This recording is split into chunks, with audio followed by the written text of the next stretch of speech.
Earlier this year, one of the most devastating fires in LA's history ripped through parts of the city. 6th straight day of deadly wildfires. All my neighbors their houses are gone. The Eaton fire has claimed some 4,000 to 5,000 structures. I don't know how we're gonna come back from this. My neighbor's house is going up. We're going up. There's no water. Many people's lives were completely upended, losing their homes, their cherished memories, and their communities. And amongst those affected, restaurants in LA were hit particularly hard. In the months since, LA and the restaurant scene here have started to recover, but it's not quite there yet. So today we're visiting 3 restaurants: a 2 Michelin star restaurant, a beloved French bistro, and one of the best barbecue places in the city, to see not only how they were affected, but also what they've done since, starting in Santa Monica.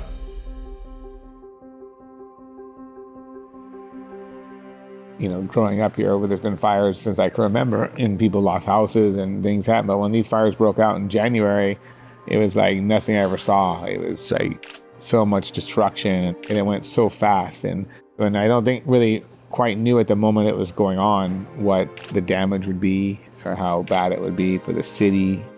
Josiah Citron is one of LA's most legendary chefs, and we got to spend the day with him to see the incredible work that he's doing, starting at the farmer's market. And when I say that he's a legendary chef, I meant it. Genuinely everyone at the farmer's market knew him. He has a very personal tie, not just to Los Angeles, but also to Santa Monica.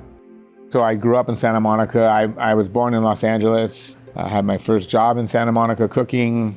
Santa Monica is my home. It's like, I know a lot of people here. I love what we have, and we have the greatest farmers market in California, where just so many great purveyors come to share their great knowledge and wealth and their passion, right?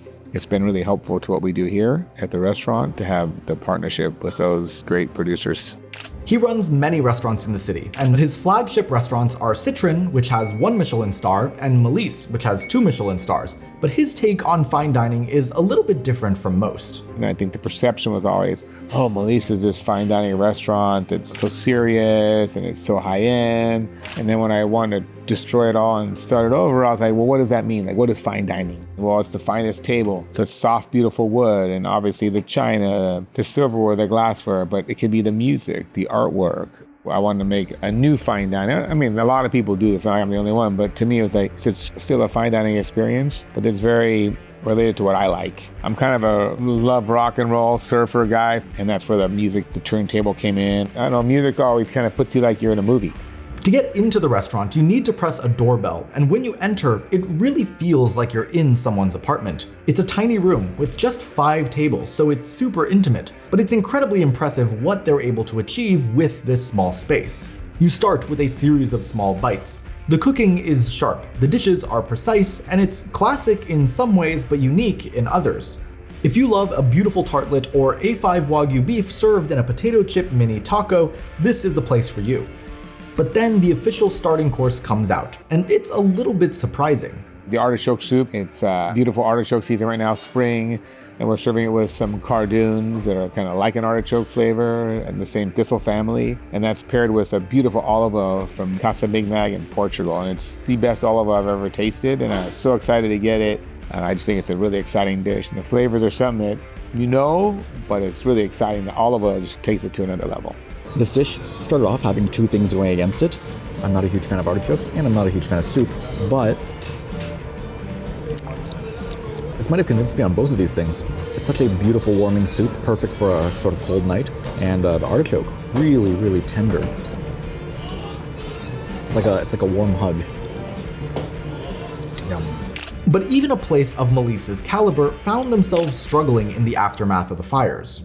Going through those first 3 or 4 days, we had to close the restaurant a few days. This area was right on the cusp of the area that was evacuated. Most of all our customers were evacuated, so it was really a scary time. And when you see on the news, Los Angeles burned, if you don't really know LA, it's hard to understand. A small part of LA burned.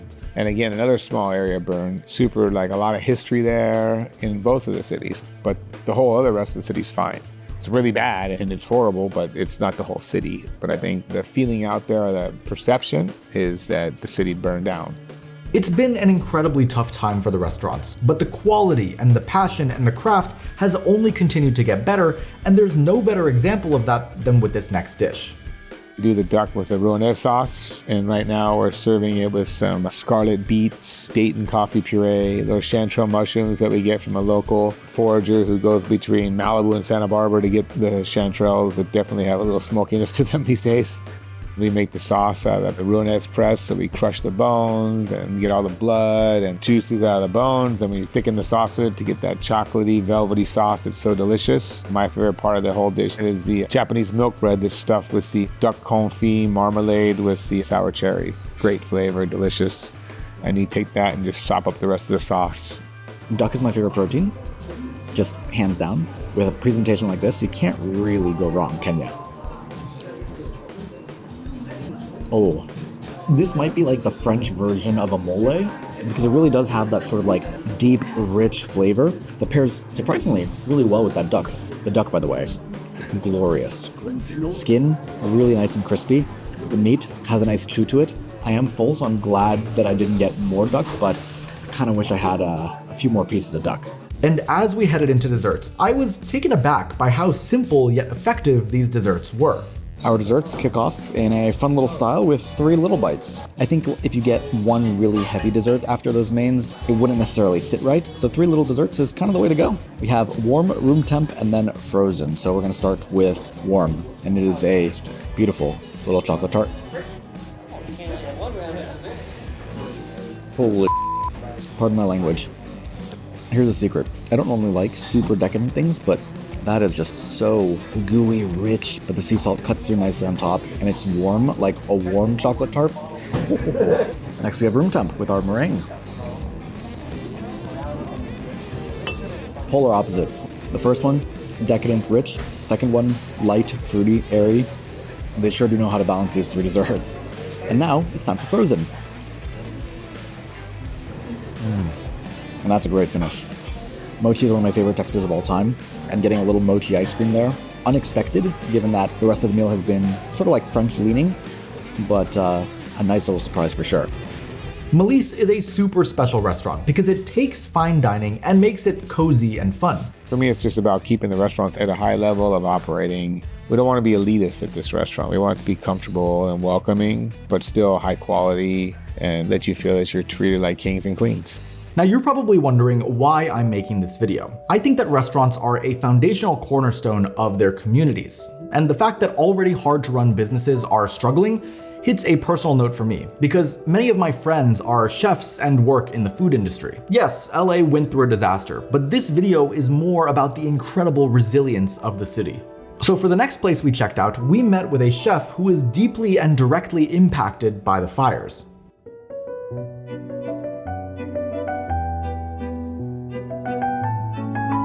Yeah, so I think a big part of the Perle ethos and what we're about is we want it to feel like you're in our home when you come here. And I know a lot of restaurants say that, but I think we really pull that off well. It does kind of feel like an extension of our home, and it's a comfortable environment. You know, I think our service is some of the best in Pasadena. Perle is a neighborhood French bistro, serving French classics in their purest form. And the food is focused on being delicious and making people happy. We do a very traditional steak tartare here, which has always been my favorite. Capers, cornichons, and then we do the traditional sauce, the Dijon, the egg yolk. It's all hand chopped, mixed to order, and that's all you need in my opinion. The beef is glistening with that egg yolk as well. The cornichons add a little bit of tanginess to it, and bread nice and crispy. Oh yeah. Portion sizes are pretty good too. I feel like in San Francisco, I'm used to these like tiny portions for 25 or 30 bucks, but that's a hefty tartare. And again, I just love the vibe of this place. The music, the liveliness, it's great. It feels like a place that's poppin'. It feels like a place that people come into a lot. When people are entering, they're calling them by name because they're regulars here, and that's just the kind of place that you fall in love with. But the past few months have been really tough for Dean in the aftermath of the fires. Crazy, almost like a nuclear bomb had hit. But we got to our property and sure enough, it was gone, flattened. Yeah, all we could do is really just kind of hold each other there and, you know, figure out how we're gonna deal with this and how we're gonna stay strong for our kids. And we love our community, but in this case, our whole community was gone. Our children's school was burned. A lot of the local businesses that we go to are gone. And it's just, yeah, like I say, very surreal. But even though they went through this, Dean and his team had to bounce back quickly. So they got right back into it and continued to serve the community they love with French comfort foods like this next dish. Our coq au vin has been one of our staples, red wine braised chicken legs, which we marinate for 24 hours in red wine, and we then render out bacon lardon. We use amazing Newski bacon. It's been around over 100 years, I guess. Here we do a mashed potato. You have some burnt pearl onions, some bacon lardon, and mushrooms. You know, I take it off every once in a while, and everyone's sort of, why'd you take the coq au vin off?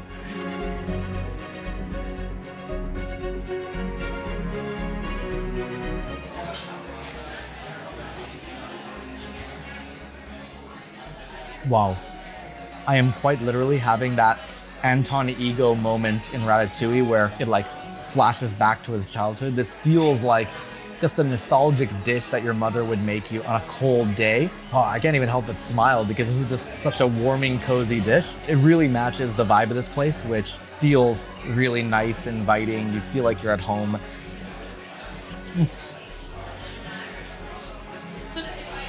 Oh, sorry, was I supposed to talk about the flavor? Chicken, mashed potatoes, mushrooms, it's a great combo. It's gonna make you feel great. There's no simpler pleasure in life than a well-cooked meat, a good starch like a potato, and some sort of mushroom, something earthy. But for me, this dish is really just about memory and a feeling and an emotion, rather than necessarily the taste and the flavors themselves. And what Dean always says about the restaurant community is how they're truly there for each other in times of crisis. It was a scary time to think not only you lose your house, but there's a potential you might lose your restaurant also. And I'm very happy and overwhelmed to see how LA came together, to see all the love and support of not only our local community, but the whole city, the whole state. I like the saying that, you know, when disaster happens, hospitality industry folks are sometimes the first ones to roll up their sleeves and really get out there and help, whether it's delivering food to frontline workers, going to the relief centers to see all these chefs and restaurants going there and dropping off food for them every day. And it was quite special. In a dark moment, it was nice to see, you know, these glimpses of positivity and love. So. But he's not focused on the past, he's focused on the future. And before we headed to our final destination, we had to try a dessert of theirs that's sort of become legendary. Over the course of like the first year we were open, our tarte tatin was getting a lot of press. LA Times did a piece on it. It's just kind of become one of those legendary desserts here, I guess. I think it speaks for itself, but again, it's simplicity. It's apples, puff pastry, and caramel. Finally, we have this famous apple tarte tatin. It's kind of become one of the signature dishes of the chef. I can see why, even before taking a bite, it comes over and it is just glistening. It's got these huge, huge pieces of fruit on top, and you can instantly smell that cozy, cinnamony flavor. But as I was filming it, I was like, I need to eat this right now. Nice. I know I keep saying it, but every single dish that we've had here so far has been really just cozy and homey, you know? This is, on a winter day, so perfect. It's smooth, it's soft, it's a little bit chewy, and then you do get a lot of those wintry flavors that make you feel like you're by the fireplace on a cold night out. This place is comfort food to the max. Not just in the sense of what the food is, but how it makes you feel. It really makes you feel like you're at home. It makes you feel like you're warm and you're welcome. And what the chef was saying earlier about how you want this to be that neighborhood spot, the dishes here are part of the reason why it becomes such a neighborhood spot. That is spectacular. And a simple place like this honestly does remind me of a little French bistro somewhere in France. So we've seen how the fires have impacted restaurants like Melisse and how they've directly impacted chefs like Dean from Perle. But we had to make one last quick stop to see how restaurants of all types came together to help their communities. So we headed to Hollywood to try one of LA's best barbecue spots. Bludso's is as casual as you can get. Big portions, bangin' food, and a whole lot of heart put into the cooking. The restaurant was started by Kevin Bludso, who has appeared on numerous TV shows, written cookbooks about barbecue, and won James Beard Awards. I'm actually a huge fan of barbecue, and I think that how other countries have cuisines that they've perfected, barbecue is that cuisine for the US. So right before I left LA, I stopped by and they put together a massive spread of all of their hits so that I could try everything. And their generosity not only to me, but also during the LA fires shows just how much they care about every single person in their community. They modified prices of items on their menu just to provide a little bit more value during these times. They reached out to local fire departments and shared their food with hundreds of firefighters. And they even offered free food to first responders just as a thanks for their hard work. And even though it was a tough time, I'm sure the people that got their food loved it. Out of all the things that I love about barbecue, ribs have to be my favorite. Brisket is great. Yes, pulled pork is great. Don't get me wrong, but ribs have my heart.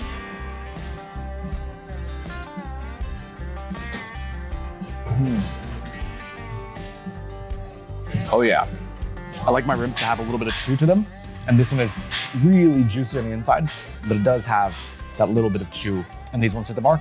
Now their brisket is the thing that I see get rave reviews online constantly. So we're gonna try that one next.